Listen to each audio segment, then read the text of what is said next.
Good morning दोस्तों। कल जहां तक क्लास छोड़े थे उससे आगे आज कंटिन्यू करते हैं। कल बात कर रहे थे कि 1857 के सैन्य विद्रोह तक। जब 1857 का सैन्य विद्रोह हुआ था उससे पहले 1853 के चार्टर्ड एक्ट, जो चार्टर्ड एक्ट का आखिरी अधिनियम था, उसमें यह बिल पारित कर दिया गया था कि किसी भी समय कंपनी का शासन को निरस्त कर दिया जाएगा। ठीक उसी तरह से ऐसे ही 1857 का सैन्य विद्रोह होता है। 1857 के सैन्य विद्रोह के बाद कंपनी का शासन को निरस्त कर दिया जाता है और शासन जो है क्राउन, ताज का शासन लग जाता है। ताज का शासन में सर्वप्रथम महारानी विक्टोरिया को जो है भारत की सम्राज्ञी तो नियुक्त कर दिया जाता है, परंतु 1858 में एक भारत शासन अधिनियम पारित किया जाता है। भारत शासन अधिनियम को भारत के शासन को अच्छा बनाने वाला अधिनियम के नाम से भी उसको जाना जाता है। ठीक है, भारत को अच्छा बनाने वाला अधिनियम के नाम से ये प्रसिद्ध अधिनियम है। ठीक है, इसके कारण क्या होता है कि ईस्ट इंडिया कंपनी को और ईस्ट इंडिया कंपनी की सारी शक्तियां जो है ब्रिटिश राज्य में चली जाती है। जहां पे गवर्नर थे, अब गवर्नर के पास ताकत नहीं होता। ठीक है, अब सारा जो सैन्य, राजस्व, ये सारा चीज देखने का काम ब्रिटिश सरकार करती है। पहले ये सरकार कंपनी करती थी, जबकि अब ये काम ब्रिटिश कंपनी के बजाय ब्रिटिश सरकार करने लगती है, अर्थात जो कि महारानी विक्टोरिया के हाथ में रहता है, क्योंकि ये सारा सैन्य शक्ति महारानी विक्टोरिया के अधीन चला जाता है। उसके बाद 1858 के बाद गवर्नर जनरल का नाम बदलकर भारत का वायसराय कर दिया जाता है। गवर्नर जनरल को भारत का वायसराय नियुक्त किया जाता है और प्रथम वायसराय लॉर्ड कैनिंग है। एक तरह से कह सकते हैं कि ये गवर्नर जनरल का ही नाम बदलकर वायसराय किया गया था, जिसमें कि भारत का प्रथम वायसराय लॉर्ड कैनिंग थे। उसके बाद 1861, 1892 और 1909 में भारत परिषद अधिनियम पारित किया जाता है। परंतु अच्छा, एक चीज और, ये हिस्ट्री नहीं पढ़ा रहे, इंडियन पॉलिटी है। इंडियन पॉलिटी का हिस्ट्री बता रहे हैं कि कैसे हिस्ट्री जो है, मतलब भारत की राजनीति का इतिहास कहां से शुरू हुआ, बस इसलिए थोड़ा सा ये हिस्ट्री है। तो बता रहे थे कि 1861, 1892 और 1909 में एक भारत परिषद अधिनियम पारित होता है। इसकी जरूरत ये थी कि जब 1857 का विद्रोह होता है, उस समय होता क्या है ना कि ये सोचते हैं कि अगर भारत में राज करना है तो भारत के लोगों का सहयोग लेना जरूरी है। ये एक बेसिक चीज है कि अगर आपको कहीं पे राज करना होता है तो वहां के लोगों के साथ मिलकर ही काम किया जा सकता है, बगैर लोगों के साथ मिले काम नहीं किया जा सकता है।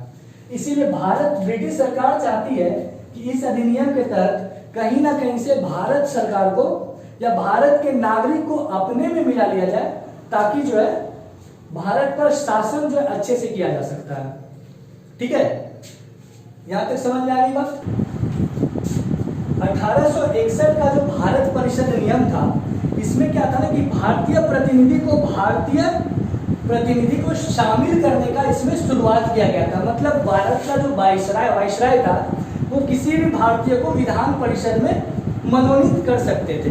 तो 1858 में जब गवर्नर जनरल का नाम बदलकर भारत का वायसराय किया गया था, तो 1862 में लॉर्ड कैनिंग जो है वो 3 भारतीयों को, बनारस, पटियाला के महाराज और सर दिनकर राव को विधानसभा में मनोनीत किए थे। ठीक है, रेडी। 1892 का जो अधिनियम था, उसमें क्या था कि गैर सरकारी सदस्यों की संख्या को बढ़ाने का अवसर प्रदान किया गया था, और ये गैर सरकारी जो है बजट वगैरह इत्यादि में बहस कर सकते थे।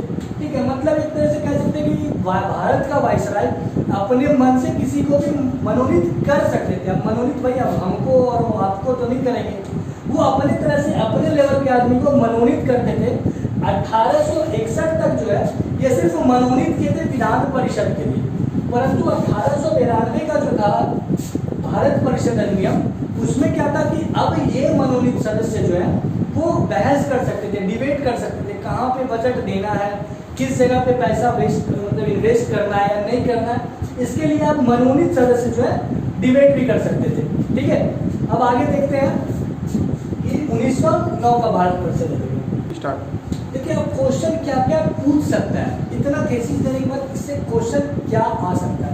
सबसे पहले तो ये आ सकता है कि भारत शासन अधिनियम कब शुरुआत हुई, भारत शासन अधिनियम की शुरुआत कब हुई या किसके बाद हुई। तो लिख सकते हैं कि 1857 के सैन्य विद्रोह के बाद हुई। या फिर 1858 में भारत शासन अधिनियम हुआ। ये भी कह सकते हैं कि क्या गवर्नर जनरल और वाइसराय क्या अंतर है।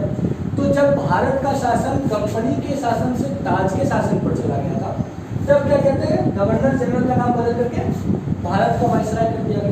क्वेश्चन हो सकता है कि ये भी पूछे कि भारत का प्रथम वाइसराय कौन था, तो भारत का प्रथम वाइसराय लॉर्ड कैनिंग था।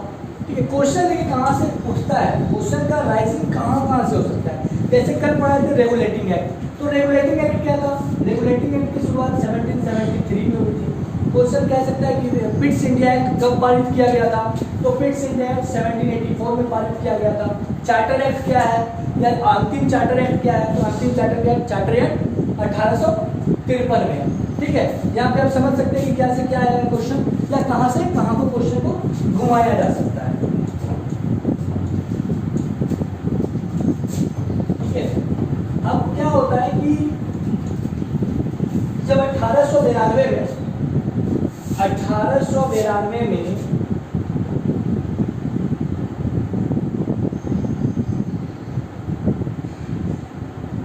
भारत शासन अधिनियम में जो था, ये क्या था कि बंगाल का चैम्बर ऑफ कॉमर्स में, बंगाल के चैम्बर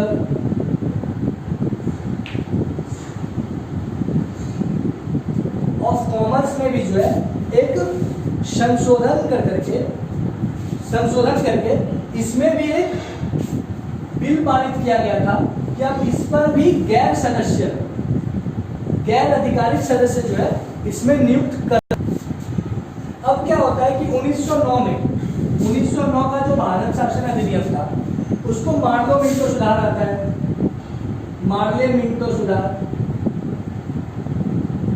फिर एक आता है 1919 का अधिनियम, इसको मॉन्टेग्यू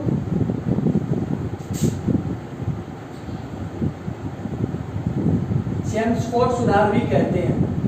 इसी मॉन्टेग्यू चेम्सफोर्ड सुधार के बाद भारत में महिलाओं को वोट देने का अधिकार प्राप्त हो गया था।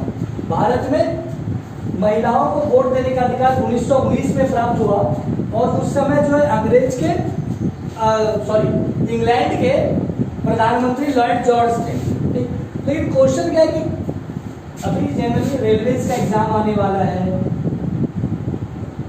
एसएससी है, ये सब क्वेश्चन ढूंढता क्या है। क्वेश्चन अब पूछ सकता है कि मॉन्टेग्यू चेम्सफोर्ड सुधार कब आया था, 1919 में आया था। मार्ले मिंटो सुधार कब आया था, 1909 में आया था। ठीक है, बाकी ये इसके बारे में डिटेल पे जाएंगे, जब हिस्ट्री पे जाएंगे तब उसके डिटेल पे जाएंगे। अभी सिर्फ ये समझना है कि कैसे कैसे एक नए आधुनिक तौर पर जो है हम संविधान के प्रति जाना प्रारंभ कर दिए थे। संविधान के प्रति प्रारंभ जाने के लिए ये संविधान का इतिहास था। ठीक है, अब आ जाते हैं 1919 के बाद जो है सर्वप्रथम स्वराज पार्टी 1924 में संविधान सभा के निर्माण की प्रस्ताव रख दिया था। ठीक है, अब हुआ क्या, सोच सकते कि क्यों हुआ होगा। अब समझ में तो आ गया था कि अब आज़ादी मिलने का समय आ गया। अब जब आज़ादी मिलने का समय आ गया तो शासन कैसे चलाया जाए। शासन को चलाने के लिए संविधान की आवश्यकता थी, और संविधान था नहीं हमारे पास में। ठीक है, तो संविधान बनाने की प्रक्रिया प्रारंभ होगी। अब तक ये क्या था, ये सब सारी जगह से वोट देने का अधिकार, जैसे मॉन्टेग्यू चेम्सफोर्ड सुधार से लिया गया कि महिलाओं को अधिकार यहाँ पर दिया जाएगा। ठीक है, वैसे ही हम स्वराज पार्टी के बारे में अगले क्लास में बात करेंगे कि स्वराज पार्टी या अब आधुनिक संविधान पे किस प्रकार से कदम रखा गया था।